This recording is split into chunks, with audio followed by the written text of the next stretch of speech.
मुबारक घड़ी है, कल सच धज कर, मेकअप रच कर, खूब जच कर देखो उसका मंच पर आना, किताब संविधान की आंखों से लगाना और फरमाना, मैं शीश को झुकाकर इस किताब को मन में बसाकर ईश्वर की शपथ लेता हूँ। रात ढलने दीजिए, दिल बदलने दीजिए, कल तलक ये बेवफा सितमगरों का बादशाह सब भूल जाएगा, नफरतें उगाएगा, दूरियां बढ़ाएगा, रोज संविधान की धज्जियां उड़ाएगा। मगर जो आज महफिल सजी है यही मानती है कि हीरो वही है। मुबारक घड़ी है। To every chief justice of India past and present I say this, yours is not to worry about your personal legacy, yours is not to take directions from God, yours is not to have a private family function turned into a televised circus with the political executive. सब ताज उछाले जाएंगे, सब तख्त गिराए जाएंगे, बस नाम रहेगा संविधान का। महुआ मोहित्रा जी। Thank you, Madam Chairperson. Thank you, Madam Chairperson. Just onset, I have 18 minutes of allotted time by my party. Honorable Chairperson, sir, Madam, I stand today on behalf of my party, the All India Trinamool Congress, to speak on the 75th anniversary of our Constitution. A Constitution that is not merely a book, but indeed the life and the soul of our nation. Almost 75 years ago to the day, on the 25th of November 1949, Baba Saheb Ambedkar reminded us we must observe the caution which John Stuart Mill has given to all who are interested in the maintenance of democracy, namely, not to lay their liberties at the foot of even a great man or to trust him with powers which enable him to subvert their institutions. This nation was made by great men and women, but the real challenge before us today is ensuring that no one man should believe he's greater than the nation and that he is above the principles of the Constitution. Today, as I stand to participate in this historic debate, let me start with a short, yet very apt nazm by the poet Dr. Hilal Farid. I trust the truth and the irony in his words will not be lost on anyone. Mubarak घड़ी है, कल सच धज कर, makeup रच कर, खूब जच कर देखो उसका मंच पर आना, किताब संविधान की आंखों से लगाना और फरमाना, मैं शीश को झुकाकर इस किताब को मन में बसाकर ईश्वर की शपथ लेता हूँ। रात ढलने दीजिए, दिल बदलने दीजिए, कल तलक ये बेवफा सितमगरों का बादशाह सब भूल जाएगा, नफरतें उगाएगा, दूरियां बढ़ाएगा, रोज संविधान की धज्जियां उड़ाएगा। मगर जो आज महफिल सजी है यही मानती है कि हीरो वही है। मुबारक घड़ी है। For the past 10 years, a very large number of people in this country have felt that Samvidhan khatre mein hai. Our constitution is in danger. As responsible public representatives, it is imperative that we actually put this to the test and check if this is just fear-mongering by us, as the ruling party would have us believe, or indeed is the constitution framework imperiled. As Professor Tarun Khaitan explains, there are three broad tests to check if the political executive is constitutionally accountable. Three checks for the country to remain democratic over time. So let's see how our country is faring on these three checks. The first is direct electoral accountability to the people. The second, there is accountability to the judiciary and other fourth branch institutions. And third, there is accountability rendered by the media and civil society as watchdogs of the citizenry at large. The ruling party has the right to influence policies over a large range of matters. You cannot take away that prerogative, but it cannot usurp power in a way that kills constitutional rights for the rest of us. This government, this ruling party, when confronted with this charge, uses only one defense. What about Mrs. Gandhi's emergency? Yes, that was a full frontal attack on democracy. No question about that. But we saw it for what it was. This government's modus operandi has been indirect and creeping, an incremental systemic assault for the past 10 years. The Modi government has consistently sought to erase the distinction between the party and the state by undermining and capturing all the mechanisms that seek executive accountability.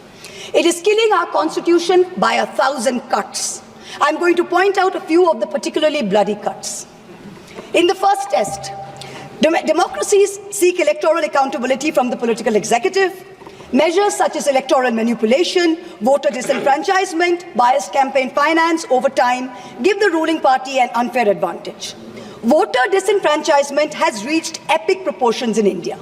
In the past general elections, as well as in the recent by-polls in many BJP-ruled states, there were widespread, documented, caught on television cameras, caught on mobile phones, instances of voter suppression, from names missing to electoral rolls, by police used to threaten, beat and intimidate voters. We saw it in Rampur, we saw it in Sambal. Entire localities were being forced to stay home. Another aspect is the largely targeted exclusion of a hated minority by a prejudiced majoritarian state, creating a whole section of second-class citizens whose rights are less equal than others. This government brought in a discriminatory Citizenship Amendment Act that is openly violative of the fundamental right to equality before law. All the BJP state governments are competing with each other in bulldozer justice, demolishing homes, usually of minorities, without due process of law. I had to go to the Supreme Court to get a stay on the unconstitutional order of the UP government, demanding that minorities, that Muslims, put identifying markers on their eateries in shops during the Kawad Yatra. This is blatantly a violative of Article 15. Let us move on to campaign finance now. In 2014, both the BJP and the Congress were held liable for illegally accepting foreign contributions. In response, this government retrospectively amended the Foreign Contribution Regulatory Act, FCRA 2010, to narrow the definition of a foreign company and thereby remove the illegality with retrospective effect. This was done surreptitiously. The Act of 2010 was not amended by a separate bill. It was done via clauses slipped into the Finance Act 2016 and the Finance Act 2018. The amendments not only legalized foreign funding of political parties, they also created a new funding vehicle called electoral bonds. In 2017-18, the BJP got 97.7% of funds that were legalized by surreptitious changes to the campaign finance laws. When the electoral bond numbers came out earlier this year, we saw that the BJP had between 54 and 57% of the total amount raised in the past 6 years. This kind of unfair advantage for the BJP in campaign finance has created a very skewed playing field for the opposition in recent years. There's no denying this. The use of the government funds to promote BJP and to promote Modi ji's political branding in the run-up to the elections, Modi ji ki guarantee, Modi ji ka parivar, creates a media blitzkrieg that few smaller parties can match. For a free and fair electoral process, a neutral referee is necessary. So in addition to electoral accountability, our constitution lays down a second check of institutional accountability, where the government is scrutinized by the judiciary and by various fourth branch institutions, such as the Election Commission, the Vigilance Commission, a human rights watchdog, an anti-corruption body. The appointment mechanism of these fourth branch institutions, along with their functional autonomy, is what keeps them independent. What has this government done? This government willfully defied the spirit of the Supreme Court ruling on the Election Commission's independence by replacing the Chief Justice of India on the selection committee with a government-appointed minister. So you have a 2-to-1 majority. Prior to Modi ji becoming Prime Minister, how often did we hear of an election commissioner not filling their full term? Ever since this government has come in, 2 election commissioners have inexplicably quit before their terms have ended. The 2024 elections saw egregious violations of the Model Code of Conduct by the BJP, and specifically by the Prime Minister, which an eager and compliant commission blatantly ignored. But even the smallest violation by an opposition party saw the ECI taking prompt, stringent action. For free and fair elections, just like justice must not only be done, but must also be seen to be done. So public trust and democracy has to be restored by this election commission. We've jokingly started calling it the Modi ji Code of Conduct. Other institutional bodies have been similarly compromised. Appointments to the National Human Rights Commission have been widely criticized, especially of Justice Arun Mishra and others close to the establishment. This is a judge who, while in office, he praised on Modi ji, calling him an international visionary who thought globally and acted locally. And lest the Treasury benches claim this assessment is a biased one, please remember, it is precisely this kind of appointments that have undermined the independence of the NHRC, so much so that the NHRC has lost its UN accreditation. The NHRC can no longer represent India or vote at the UN Council of Human Rights. Allow me to turn to a simple instance of what human rights under the rule of law means. The right to bail. The erstwhile outgoing Chief Justice of India waxed eloquent recently about how the right to bail has been granted during his tenure for all. A range of under-trials, from A to Arnab to Z for Zubair. His alphabet unfortunately seems abbreviated because it did not include G for Gulfisha Fatima, didn't include H for Hani Babu, didn't include K for Khalid Safi, didn't include S for Sharjul Imam, and U for Umar Khalid, and countless others. The former Chief Justice made it a point to say that the Supreme Court is not meant to act like the political opposition. We in the political opposition don't need the Supreme Court to do our job. We are not asking it to. But what troubles us is that some members of the higher judiciary appear to be doing their best to compromise the independence and integrity of our constitutional courts. I do not think that the framers of our constitution ever imagined a scenario where judges would rely on private conversations with God to write judgments, rather than on objective logic, on reasoning, and on the law and the Constitution. The Honorable Defence Minister in a speech this morning mentioned the courage of the late Justice H.R. Khanna to dissent in 1976. May I remind everyone that Justice Khanna lived for 32 years after 1976 under a largely Congress regime, long enough to write his autobiography, which the minister quoted from. Unlike poor Justice Lohia, who's resting in peace long before his time. Delays in filling vacancies in the Central Information Commission is denying citizens their right to information. Currently, the CIC has only 3 commissioners, including the chief, instead of the mandated 10, and has 22,000 pending appeals filed by people against the denial of information by this government. The third dimension of executive accountability is discursive accountability. Citizens in a democracy expect their government to be able to justify their actions by way of public discourse with civil society. This government on a daily basis is pursuing unconstitutional methods of restricting freedom of the press and freedom of speech. Its ill-conceived amendments to the IT rules to create fact-checking units was recently struck down by the Bombay High Court as being violative of Articles 14 and 19 of the Constitution. The latest UP police cases against fact-checker Mohammad Zubair, when the UP police is invoking de facto sedition against a fact-checker who is documenting hate speech. This is preposterous. I am one of the petitioners challenging the constitutionality of the sedition law, and the Supreme Court has very clearly stated that no coercive action will be taken on alleged sedition cases till the matter is decided. Yet the government doesn't stop. The Bharatiya Nyaya Samhita, which the ruling party brought in last year when most of the parliamentarians were suspended, they said we are dropping sedition, but you also replaced it with a far more draconian Section 152. There's also something else which we all need to think about. The BNS for the first time adds terrorism as a punishable offence and defines it as an act that intends to threaten the unity, integrity and security. So the crime of terrorism is no longer anchored in an actual act. It's anchored in an intent or a thought. This means that from now onwards, the parents of disappearing Kashmiris or disappearing Manipuris who are protesting peacefully in a park can be accused of being terrorists.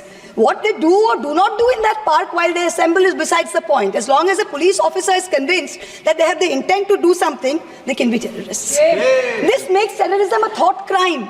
Madam Chairperson, this is closer to the letter and spirit of the dystopian reality in George Orwell's 1984 than it is to the Constitution of India. Let me turn to how the policy of 1,000 cuts has damaged our institutions. Institutions like the Enforcement Directorate and the CBI have turned into extortionist departments for the government.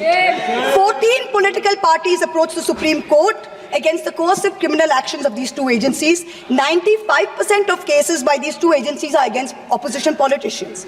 Since 2014, 25 opposition leaders facing corruption have crossed over to the BJP. 23 of them have got reprieves. 3 cases are closed. 20 cases are stalled. For years, the CBI was used to put pressure on NDTV and its promoters via a bogus case.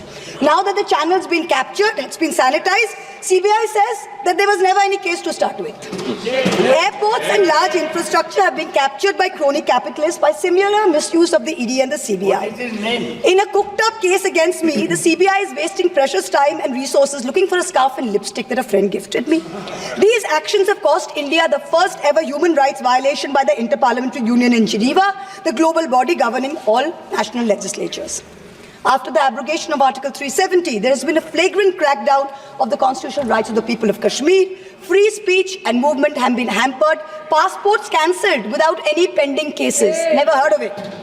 Manipur, an integral part of the Union of India, seems to have a complete breakdown of constitutional machinery. The failure of governance is stark.